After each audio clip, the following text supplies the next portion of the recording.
Well, good afternoon, everybody. Welcome to today's Business Spotlight. I'm your host, Todd Rodden. I own Aspire Action Coach based here in the Dayton and Cincinnati, Ohio areas. You're going to love this discussion today. I think a very insightful story of a pivot of a company moving from traditional branding agency to really shifting gears really in the last couple of years and being focused more on being a creative consultancy. So without further ado, Jay Becker, founder and president of BLDG, based here in the region. If you wouldn't mind, take a second, introduce yourself, and tell our viewers a little bit more about BLDG. Yeah, hi Todd. Thanks for having me. I'm Jay Becker. I'm the founder and president of BLDG. We were founded in 2012. We started our lives as a fairly normal branding agency, I would say.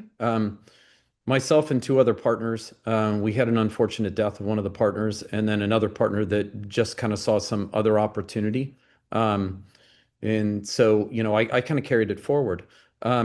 It's interesting. I would say that probably the first 12 and a half years, we were very focused on brand and everything about brand. I didn't have a typical background coming into this. I actually have a BS in finance economics from Xavier University. And I spent 5 years on the floor at the Chicago Board of Trade, and then 9 years as a thoroughbred horse breeder in Paris, Kentucky, outside Lexington. So this was kind of like my foray into creative in my life. Um, but back to kind of what started the pivot was we started looking at the business coming out of COVID, kind of looking for efficiencies, looking for growth possibilities. And as AI kind of started to develop, we started to see some kind of cracks in the brand world and started to look at what we'd been really successful with in the business in the prior years and realized that brand was a decent sized piece of what we did, but it wasn't everything. Um, and that being said, we saw we had helped develop some products while we worked with First Build, which was part of GE Appliance. One of them being the Opal Ice machine, which is their number one selling unit.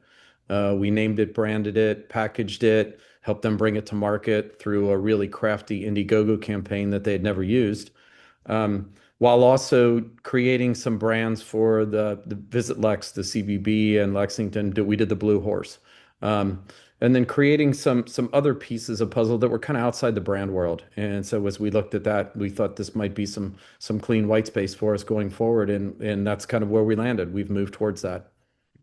So maybe kind of to build upon that and share with the audience who would be like your ideal customer, and also so somebody listening know, hey, they'd be a great fit Sure. to reach out. Honestly, we literally say today it's any business or organization that has a problem.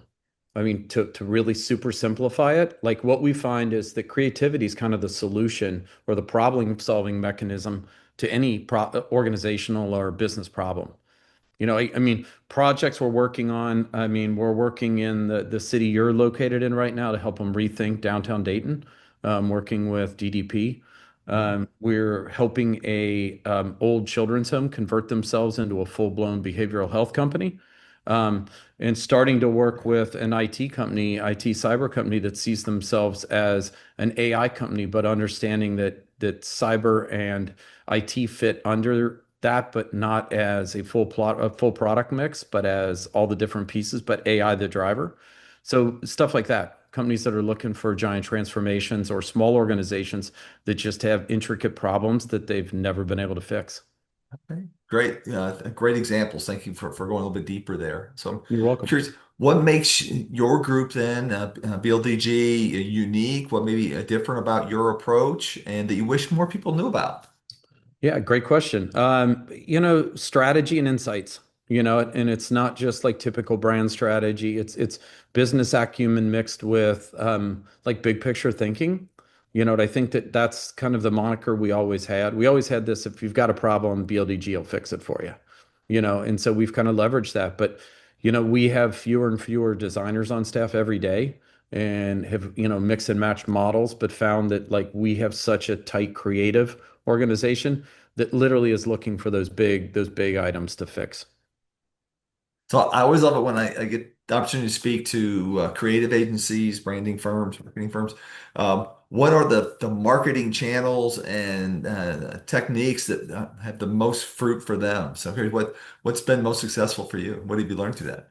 Yeah, so I would honestly say we kind of don't fall into that marketing channel approach. We're more big picture thinkers, literally standing at the top, looking at the business organization and saying, what's our white space? And then building something that's truly unique for the partner, the partner firm.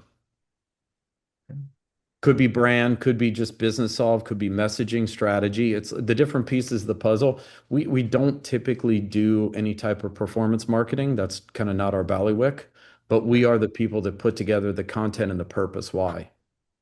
Okay, very, very interesting. So you already hit a little bit on this, Jay, making some changes and transitions. If you look back, what's been a past challenge that you and the team had to overcome, and what did you learn from that? Yeah, we past challenges are just the same as everybody, more or less coming out of COVID. I mean, we were kind of hockey stick growth come going into COVID. Coming out of COVID, opportunity was bringing for us. We're very co-creative and very collaborative, so we wanted to bring everybody back to the studio. Lost a handful of bodies right off the bat that just didn't want to come out. Um, I always like to think I did my job right in that we helped create some new agencies where people left and kind of started their own deal. And it was never a problem to us. We liked it. We thought it was like part of what we give back. Um, but it was, I think, a knowing that things were changing. Like COVID was obviously going to bring about some changes. So as we started to look back and look into the future, and seeing AI and the prolifery of AI coming about, it was probably that single-handed moment in time for us to kind of rethink who we wanted to be. And so tell us more about that transition then. Yeah. Um, I would liken it to a coalition of the willing. So it was a bit of a hard moment. Our strategy director put together a deck that literally said the world doesn't need any more branding agencies. And we kind of built from there. And we looked at things that we had done project wise that were different than any of our competitors. And Cincinnati's a very fierce brand city. I mean, Oh yeah. brand theoretically was created by P&G in the 70s. So it's there's a lot. I mean, probably per capita more branding agencies than any other creative in the town.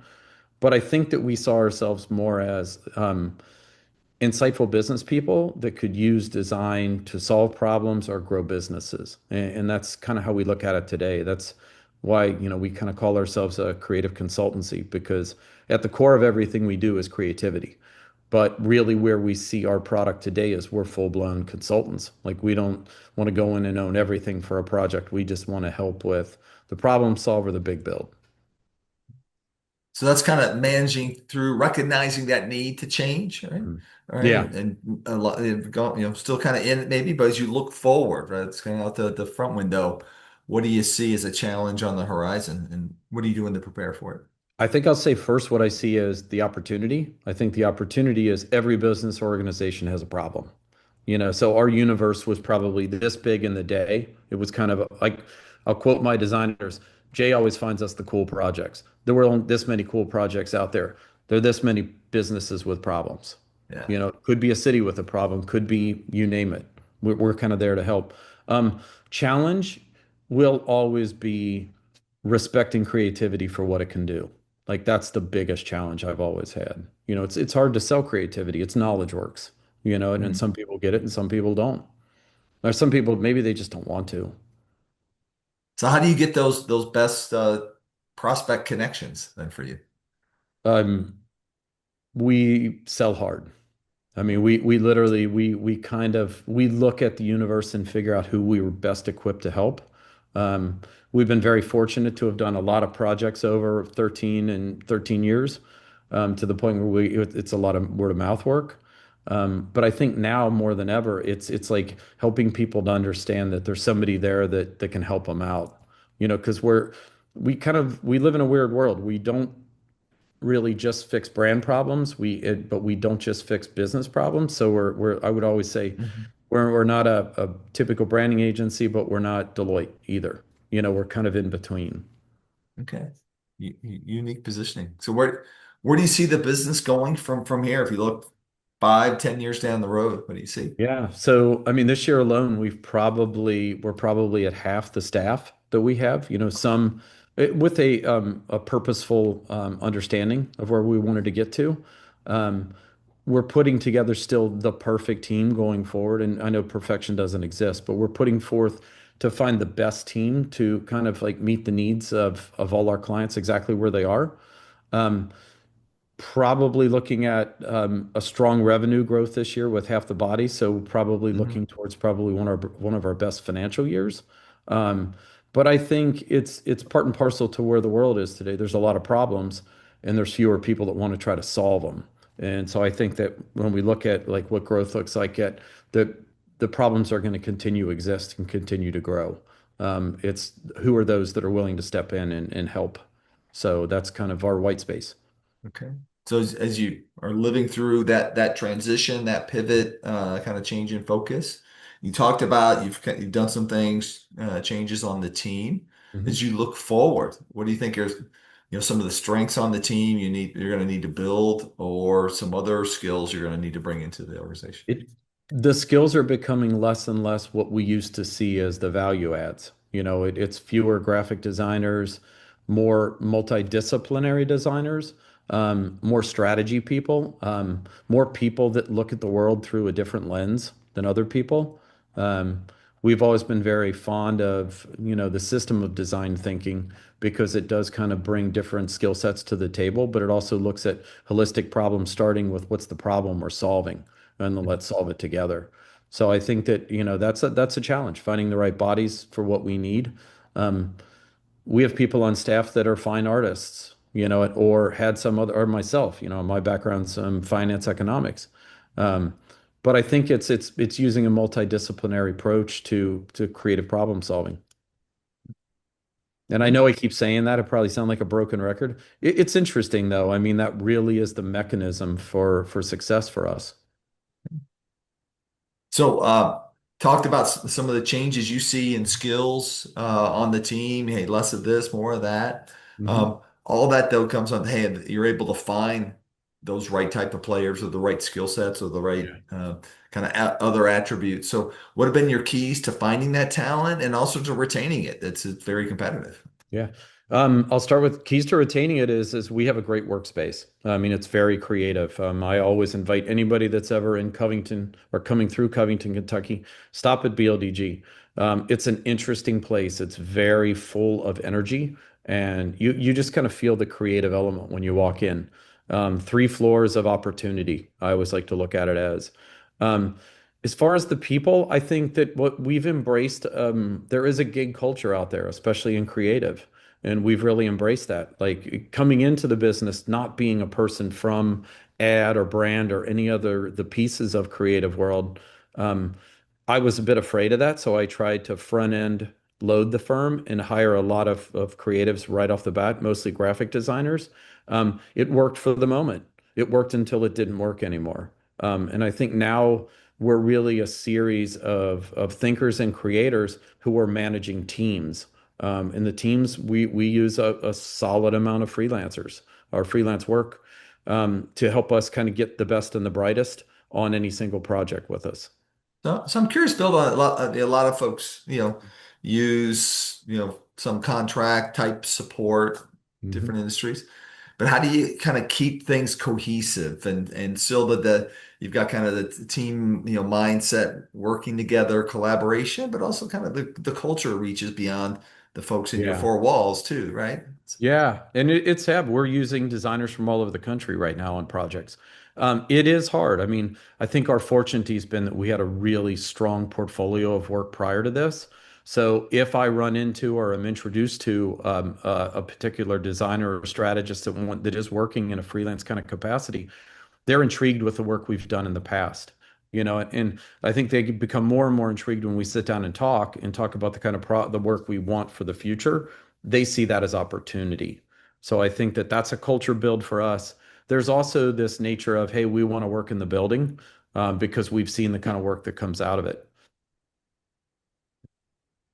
So, Jay, you've been at this now a few years, all right? Yeah. Like, you said, like going on 14, I think this fall. Hmm. On top of your prior experience, very unique, diverse experience working at the Board of Exchange and then horse breeding coming into this. Yeah. So I'm curious if you look back, a lot of our viewers a little bit newer on their Hmm. entrepreneurial journey. So as you look back, you say, these have been my keys to success, or maybe what you wish you knew then when you're starting the business that you know now. Keys to success, or at least for me, have been Mhm. follow my heart. You know, they say you look at everything with your head, your heart, and your gut. I follow my heart, and I use my head to help my heart understand why I should do it, and my gut to help me get through it. But at the end of the day, I'm a giant fan of passion and spirit and energy, and I look for that. I mean, we look for that in people we work with. And it's worked for me. It doesn't work for everybody. But that has been, that using those kind of like points of growth to figure that stuff out. Well, and I'm sorry, you had another piece to that question. What do you wish you knew then that you knew now? Um, wow, I'm pretty comfortable with everything I know at this point. I'm a very humbled human being, but very happy about where I am in my life and what I've created and where I've been. So I think always, it's looking at everything through an honest lens. I think I had some times prior to, the internet debacle in 2000. I kind of had started a couple businesses prior to that I took a little bit of a punch in the chin on. Um, but I think it's just pragmatic thinking and using my head, my heart, my gut to kind of plot what the future looks like. Okay. I'm curious. I loved what you talked about of hey, follow your heart, passion, energy, and spirit. When you're hiring, how do you find that in the interview process, right? The interview process can be pretty generic, right? If you're not careful, right? Yeah. Yeah. We usually start with what moves you. And you're going to get anything, you're going to get any kind of answer you'd ever thought, but I had a really solid designer who's still a good friend who literally came in and said, music's what moves me. And, my strategist, my strategy lead, he's another big music person, and it gives like meaning to everything he does. So I think it's stuff like that. It's looking at it, people that work with us and saying, what are the skill sets that you bring, and tell me about the magic that you want to create. Because at the Mhm. end of the day, everything we're creating is creative. That being said, it's those people who look at you and say, I want this opportunity to do the best work of my life. I think that's the other piece of the puzzle I always love. If somebody will tell me a bit of a story like that. So, Jay, as we get close to wrapping up here today, what are the best ways for folks to learn more about BLDG and to connect with them and Sure. yourself? Yeah, simple website is bldgbrands.com. We can be found on LinkedIn, Facebook, Instagram, all under BLDG Brands. Um, like look us up, reach out if you have a question or a problem that you've always wanted to solve and you've never been able to, or just you have a problem and you need a creative partner to help you do it. Um, and like I said, if you're in Covington, stop by and see us. We're right in the heart of the original business district. Um, we're a group of people that like don't say no. I think that's one of our hallmarks is that we've never seen or never walked away from a project that we didn't think we could complete. Yeah, love that spirit. So, Jay Yeah. Becker, as we wrap up here today, what are you inspired by? What am I inspired by?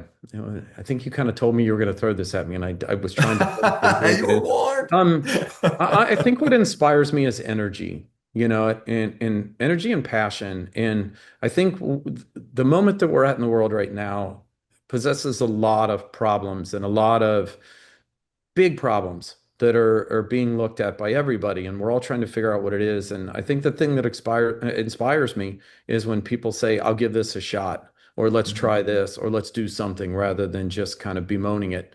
So I think anytime I see action and kind of a push, that's what inspires me. You know, um, just also people that just want to help. I think that inspires me a lot. Okay. All right. Well, your passion and energy kind of came through on many facets in Oh, this discussion. So you thank you. living that Thank you out. very much. So Yeah. Jay Becker, founder and president of BLDG Brands, we're thrilled to have you join us today. And to our viewers, we enjoyed having you always join us. Again, we encourage you to hit the like button. That helps spread our message even more. And if you haven't already, hit subscribe so you can receive future messages like the inspiring message you heard from Jay Becker here today as well. With Thank you, that, sir. Thank you thank very you. much. Yeah, hope you all have a terrific day. Very good. Thank you.